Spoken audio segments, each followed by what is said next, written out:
Prvo vprašanje, ki ga je poslal Tomaž, se glasi: kakšnih taktik bi se lahko posluževali v farmaciji, kjer je izredno težko pritegniti zdravnike z običajnim marketinškim pristopom? Vsebine so namenjene samo njim, zaklenjene, vendar jih ne berejo. Newsletter ne odpirajo, vse temelji na osebnem odnosu in zaupanju. Merljivosti ni, ker so predpisana zdravila zaupni podatki. Vse, kar imajo na voljo, so periodični prodajni rezultati. Ok, torej zdaj gre za farmacijo, torej za neko regulirano industrijo. Tukaj, kot vidim, tudi marsikaj že delajo. Torej so zagrabili content marketing na način, da imajo neke informacije, ki so primerne samo za zdravnike in tudi drugi ne morejo dostopati, s čimer se ognejo določenim stvarem, ki so verjetno nedovoljene. Ne? Torej, ker v farmaciji je omejeno, kaj lahko oglašuješ in tudi kaj in kako lahko komuniciraš. Nasplošno pač torej, je regulirana industrija, kjer ne smeš kar pisati o nekih učinkih, če niso bili preverjeni. En je verjetno ta del, da kaj ne smeš pisati, drugo pa verjetno, da do njih dostopaš, se pa do zdravstvenih delavcev, do zdravnikov, ki želiš nagovarjati, ta del pa ne smeš ekspozati tega, tako da bi nek laik verjetno prišel zraven. Ja, verjetno niti ne želiš, ne? Ja, ni tvoj target audience. Drugo je pa, da tudi, sej največ vpliva na to, kjer zdravilo bo predpisano, imajo zdravnik ali pa pač delavci v zdravstvu, ne? Mogoče res taka zanimiva industrija, kjer neke taktike odpadejo, ampak nekaj sem si jih zamislila, okrog kateri bi mogoče lahko gradil. Začnejo mogoče sam. Jaz sem najdel eno raziskavo na to temo, ki je bila narejena 2022. Pa podpira to, kar je tudi Tomaž napisal. Torej, tlele raziskava je vzela, sodelovali nekaj manj kot 1000 zdravnikov iz Amerike, Evrope, Indije in Kitajske.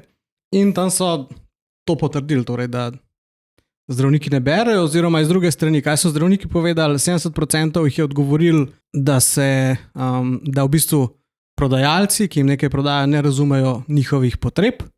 62% jih je odgovoril, da so prezasičeni z promocijskimi materiali, ki so izključno povezani samo s produktom, torej v marketinški komunikaciji. 63% se zdi, da dobijo preveč informacij, torej da si želijo bolj relevantne komunikacije iz strani farmacevtskih družb. Še eno raziskavo je delal pa Accenture, konec 2021, kjer je 64% zdravnikov odgovoril, da dobivajo čist preveč digitalnih vsebin iz strani farmacevtskih družb, kar verjetno je malo odraz tega, kaj se je tudi med pandemijo dogajalo, takrat, ko je bila v bistvu ta raziskava narejena. Ja, zanimiva raziskava.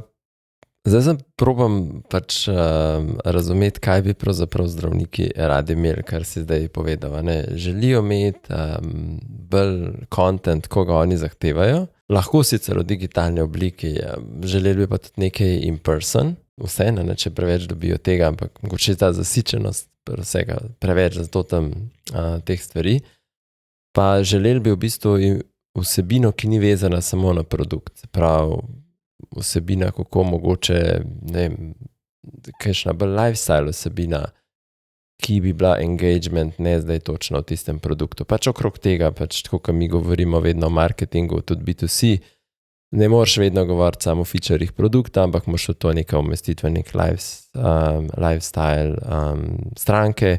Jaz mislim, če se greš content marketing, se moraš do neke mere obnašati kot medij. Torej, da zadovoljuješ svoje bralce, ne samo s tem, kar ti želiš vendati, ampak res razmišljati o tem tudi, kaj bi oni radi. Kontekst moraš razumeti. Zelo dobro moraš poznati kontekst, mogoče pa takrat tisto informacijo dati. Zdaj razmišljal sem, kako bi se lahko tega lotil, nekaj načinov. Mogoče par caseov, microlearning platforma s takimi kratkimi videosebinami on demand. Veš, ko ti nekaj rabiš, to ima Johnson & Johnson, ima kao health platformo, kjer lahko se ti posamezne dele pogledaš. Pa se tudi v SaaS biznisih imaš nekaj tako, da imaš neke stvari, ki imaš zelo tako mala taka vsebina, ki se ti dejansko pogledaš. Se pravi, si na nekem portalu, si del nečesa in takrat, ko ti rabiš, pogledaš, Zdaj, to bolj ne bo toliko vedno prodajno, če pa boš s tem rešil nek izziv, ki ga imaš, boš pa bolj se navezal na nek brand in mogoče naslednjič od njih nekaj vzel.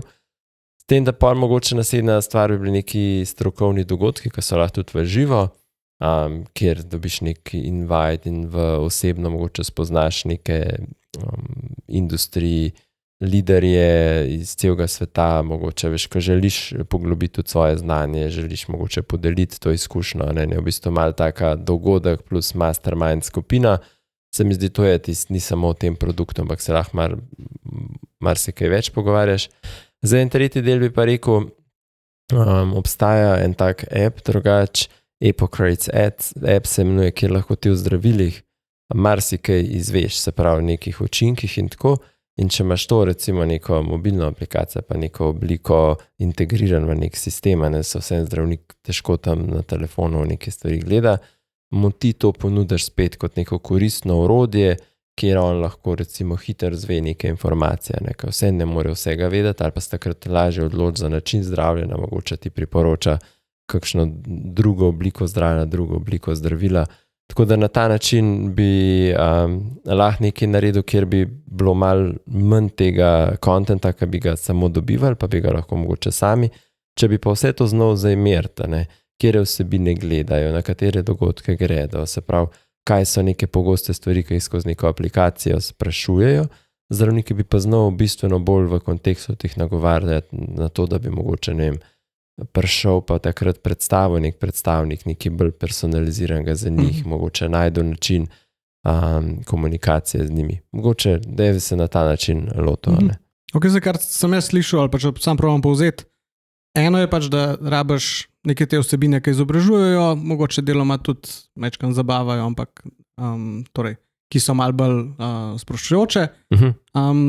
Ta drug del mi je tudi zanimiv. Torej, zdravniki so velikrat v situaciji, ko rabijo pa neke eksaktne, točne podatke, podprte z raziskavami oziroma pač neka navodila in če to ponudimo kot v neki strukturirani obliki, je tudi lahko zelo koristno. Pa je zadnja stvar, torej kako biti bolj kontekstualen, ali spremljati, kaj nekdo dela, pa ga na ta način posegmentirati ali pa kar vprašati, če so izrazili zanimanje, da si želijo bolj fokusiranih, bolj relevantnih vsebin, jih lahko tudi vprašaš, ne? Torej pa potem newsletter bolj več segmentov pošleš. Ja, ta vpraša je včasih super stvar za začetek komunikacije. Ker deluje tako manj vsiljivo, nekdo me nekaj sprašuje, želi moje mnenje, pa lahko iz tega v bistvu res izpelješ ven. Tudi ne za farmacijo, priporočam.